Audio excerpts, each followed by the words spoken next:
Hi, congratulations on your new RV. We're really excited for you. Please make sure before you're signing that you bring the following items with you. If you're a cash buyer, please make sure that you bring a cashier's check, no personal checks at time of signing, or you may bring actual cash. If you're a finance customer, please make sure that you bring proof of insurance listing your specific lien holder. If you need that information, please call us ahead of time. Also, make sure that you bring all valid driver's license of all persons that will be listed on the title. If you have a trade that you're trading in with us, please make sure that you bring your 10-day payoff as well as your title and all persons who will be listed on the title of that trade. Arrive 30 minutes early before your appointment time so we can properly inspect your unit, and also make sure that you have the fridge on and running prior to arrival. If you have any questions, please feel free to give us a call at 810-686-0710. Thanks so much. Have a great day. Hello, this is Mike with TradeWinds RV Center, here to congratulate you on your purchase of your Flagstaff MicroLite 25 FBLS travel trailer. I'm here to walk you around it, show you how to use a few things, get the best out of your camping experience. Let's start by talking about arriving at the campsite. A couple things I want you to take into consideration. First and foremost, your slides. Make sure you leave enough room for your slides to come out, so nothing's going to hinder them from coming in or out. Nothing on top of them, preferably. No branches. And I want you to think about where your water and power hookups are. All your water is going to be at the front, off camp, or driver's side of your tow vehicle. And then your power is all the way at the rear on the off camp side. So park accordingly so you can utilize the facilities better. When you get to the campsite, first thing you do is unhook your hitch. Hitchman will go over that with you. And then the first thing we're going to do is level our unit. Now your unit does come with a power tongue jack with a docking light.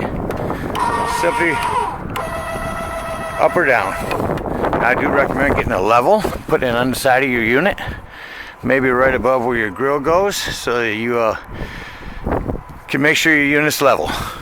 Once you've got your unit level, use your power tongue jack. If you don't have power, you do have a manual override and a hand crank that'll take care of that for you. Once you've got it level, the next thing we're going to do is stabilize our unit. On all four corners are stabilizing jacks. Remember, these are stabilizing jacks, not leveling jacks. So make sure your unit's level first. And then with a 3/4 inch socket, you can put it on an impact driver or drill gun. You can run this down in a matter of seconds. Just recommend being careful at the end because you don't want to lift your unit. You just want to bring it down to a stable. I do recommend jack pads. Jack pads are going to protect you, the stabilizing jack feet, from dirt, debris, hot blacktop, keep it from sinking. Pick some of those up in our store. Remember, anything I mentioned that you might want to add to your order here, you can pick up in our store with your 10% off coupon. And once you've got all four leveling jacks down, next thing we can do is hook up our power and electricity and water. So we'll go to the back, hook the power up. You have your slides out right now because they're cleaning your unit out, but normally your slides will still be in. 30 amp service back here. Simply plug it in, turn your black washer. Now, should you need to plug into a 110, you do have a 30 to 110 amperage reducer. Comes in your convenience pack. You've got your power plugged in. We're going to hook our water up. At the front of your unit is your city water, potable water, and your antifreeze inlet. City water connect. First and foremost, water pressure regulator. Hook a water pressure regulator up to your unit, and it's going to reduce the water pressure to 40 to 50 psi, protecting the lines in your unit. You don't know what different campsites have their water pressure set at, so use this every time putting liquid into your unit. Water pressure regulator, hook up your hose, but don't turn it on yet. We're going to go around to your hot water heater. You may or may not have to, because you may already know. You're just going to make sure that the last time you were camping, you may have pulled your rod drain plug. So you want to put that back in. Put your drain plug back in, then you can turn on your water. And once your water's been on for a little while, you're going to pull this pressure release valve, and it's going to release air out of the lines, and then a steady flow of water is going to come out. That's when you know that your hot water heater is full and you can light it from inside. You do have an electric on and off down here. Keep that off. The only time you ever want to use that is if you're hooked up to 110. That's when you want to hook that up. And if these pop out on your hot water heater and you're not getting hot water, you simply press it back in. It's a reset. So you got your city water hooked up. Let's say you're going dry camping and you want to use potable water. Go over to your potable water and simply fill this tank. It's a non-pressurized tank. Do the same thing with your hot water heater. Burp the lines out. Make sure it's full. And then remember to turn on your water pump. Only turn on your water pump when using potable water. You don't need it for city inlet because it's already pressurized. So we've got our water hooked up, our electricity hooked up. Let me walk you around the unit on the outside and show you a few other things before we go inside. We do have a docking light here. Your big indoor storage. This is the access panel to your water lines behind here. Your fresh water drain, your black tank flush. Should be easier to access when your slide's closed. These black panels here are access to the back of your fridge. The back of the unit is your other gray tank and your black tank. Cable and satellite hookup and power. Your rear stabilizing jacks. You have a spare tire with a cover. Your unit is prepped for a Furion backup camera should you decide to purchase one of those out of our store. Device that sets on your dash and allows you to have a backup camera on the unit. An outdoor shower. Your steps to go up and check your seams. Caulk as needed. At the back of your unit, here's a black tank flush. We'll talk about that when leaving the campsite. Your low point drain. This is where you'll drain the waters. Excuse me. This is where you'll drain the waters when you're leaving the campsite. You step above steps. This is all prepped for TV inside. You can just bring it out and slide it on here. Hook up your cable in 110. Another stand here. Your hot water heater, of course. Furnace heat release. If you're running your furnace, you clear this, it'll get rather warm. That is a vent to the back of your microwave. Outdoor speakers. Here's where your grill will set up, and down here's a quick connect LP. And the rest of your indoor storage. There's the hand crank for the power tongue jack. There's a manual override crank for your slides if they're not moving on power. That about covers everything out. Let's go back up front. Your batteries. Check your battery post now and then. Your terminals. And then your propane. Simply pull the bumper off. Oh, you do have a hook down here. In your propane, you do have a regulator. Simply turn this toward the tank that you wish to be using. Lefty for loosey to open. Now let's go take a look on the inside. So coming up inside your unit, first thing I want you to know, and I want everyone that's camping with you to know, where the fire extinguisher is. It's by the entry door. So make sure that everyone that's camping with you knows where the fire extinguisher is in case of emergency. In your doorway, bottom right as you come in the door, is an access panel to your fuse box and breaker box. Looks like you've got mostly 15s, 30, 40. Got a variety there, so I recommend grabbing a handful of those from our store, having them with you when you go camping. Heat exhaust, furnace, heat, fan or cool, simply set it at the desired temperature. There's your heat running. Back off. Coming around the corner here is your control panel. Your interior lights, your porch lights, awning lights, and step light. Here's where you control your slides. We'll talk about those when closing up the unit because I already have them out. Here's your awning in and out. It's a little windy out today. I don't want to run your awning out. So run your awning out just until a flap falls down to 90 degrees and then you know you're out far enough. Here's where you check your levels, your battery, all your tanks. Here's where you turn on your water pump if you're using potable water. Here's where you turn on your water heater if you turn on the gas. Heater if you turn on to electricity. And there's a tank heater. You also have a little pad to heat your tank up. Wi-Fi Ranger that allows you to pick up Wi-Fi at the back of the campsite just as if you're right next to their modem. Over to the left of that is your stereo system. IRV Technologies, Bluetooth.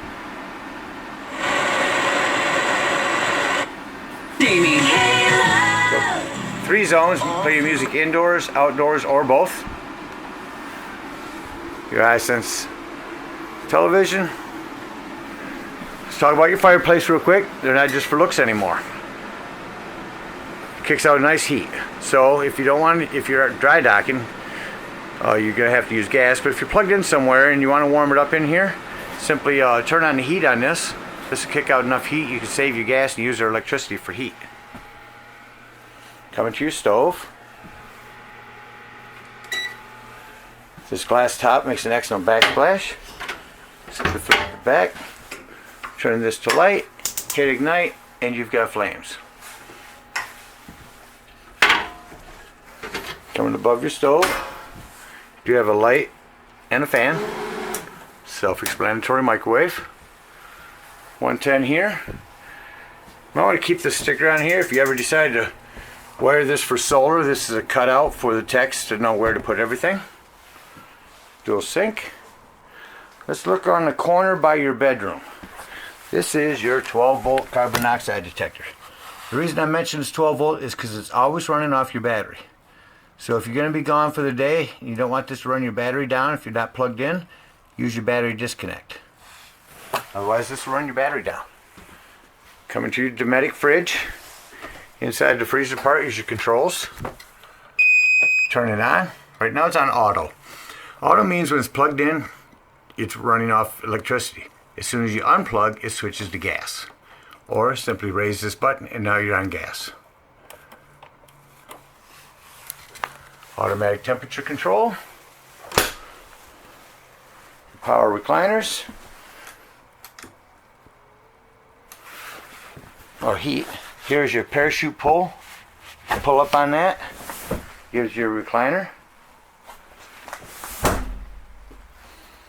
There's your slide lock. I'll talk about when bringing your slide in.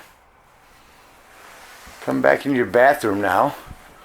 Something I want to mention in here is where your 110 with GFCI reset's going to be. Your lights are in here. Maintain your plumbing. Keep an eye on your plumbing. Under your sink and behind your toilet. You do have an exhaust fan in here with a manual crank open and power. 4 different levels for an exhaust fan. Come back into your bedroom now. Next to the bed you do have a charging center and 110.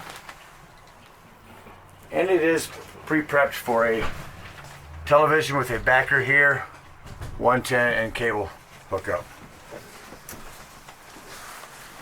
About covers everything on the outside and the inside. So let's act like we're leaving the campsite and close up the slides.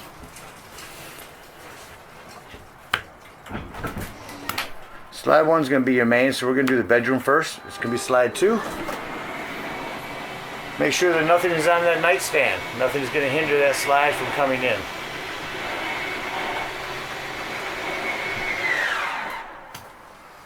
And then bring in this one again. Make sure nothing's going to hinder it from coming in.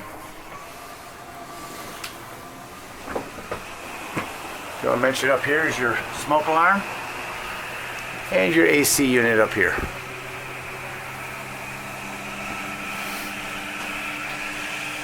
So once your slide's already in, all the way in, we're going to take this slide lock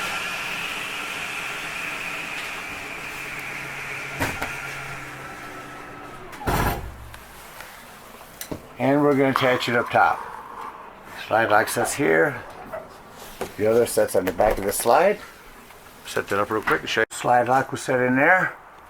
Keep it from sliding in now.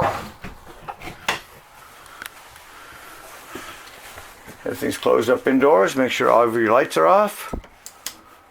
Go through and hand shut off any lights that may run off your battery. Now we're going to go outside and act like we're leaving the campsite. As you're closing this up, make sure this door is all the way open so that this doesn't catch on it. Simply lift. You see this is strut assisted. Bring it into the door. Close your exterior door. Lift to turn this. Lock and deadbolt your unit. You don't want the horror story of your door coming open while you're going down the road. Next thing we're going to do is come lead our lines out. Pull our drain plug. believe that's an inch and an eighth socket on those. Drain our hot water heater. Bring up our leveling jacks. If you are using potable water, low point drain, pull that back around your campsite toward the rear. Go ahead and open up those low point drains. You're just going to drain all your water out of your unit. Once you're done with that, you're going to unhook your power and you're going to head up to the dump station. Now at the dump station, you can take your sewage hose that comes in the convenience pack. I would start in the rear. Start back here. Now you can get bigger, longer sewage hoses and be able to hook these all up at once. But go ahead and hook up your sewage hose and pull your black tank, your sewage outlet. Now once you pull that and it sounds like it's no longer dumping, you're going to come to the back of your unit. You're going to hook up the water pressure regulator again and the hose that's at the dump station, and you're going to use the black tank flush. You're going to let that run for about 5 minutes with your black tank handle open. That's going to spray all the nastiness out of your tank. Then you're going to unhook your hose, come back over, close your black handle, and then pull your gray. After you've dumped that, that's going to be cleaner waters, sinks and showers. Come back up to your other gray tank, pull that gray handle there, and dump all that water. Now you're ready to leave the campsite. We again thank you for your purchase. We hope you enjoy this trailer for many years to come. As we like to say, TradeWinds, happy camping.